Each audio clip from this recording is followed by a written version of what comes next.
स्वामी महाराजांची स्वारी इटगी नावाच्या गावात मारुतीच्या मंदिरात होती. तेथे रावणा नावाचा एक शेतकरी शेतात काम करत असताना त्याला नागाचा दंश होतो आणि तो जागेवर गतप्राण होतो. तरीही तेथील शेतातील मंडळी त्याला स्वामींच्या समोर घेऊन येतात.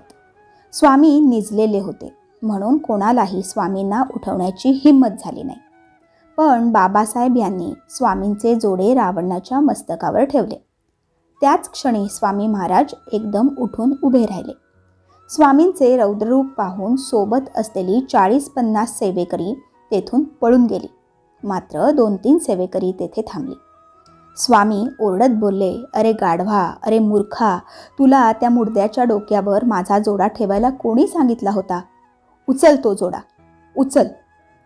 बाबासाहेबांनी स्वामींचा जोड रावणाच्या मस्तकावरून उचलला.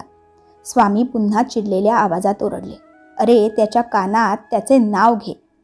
बाबासाहेबांनी घाबरतच रावणाच्या कानात आवाज दिला. स्वामी पुन्हा बोलले, "अरे गाढवा, मोठ्याने आवाज दे." बाबासाहेब तेव्हा मोठ्याने बोलले. आता मात्र स्वामींचा आवाज चढला आणि स्वामी अतिशय रागात बोलले, "अरे गाढवा, तुला समजत नाही का? अजून मोठ्याने त्याला आवाज दे." मग मात्र बाबासाहेब जाधव मोठ्याने बोलले, "रावणा." त्याच क्षणी चमत्कार घडला.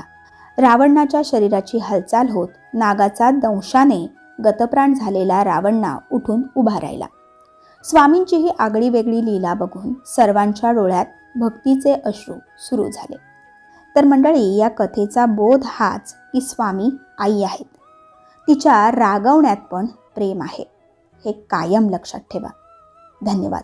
श्री स्वामी समर्थ.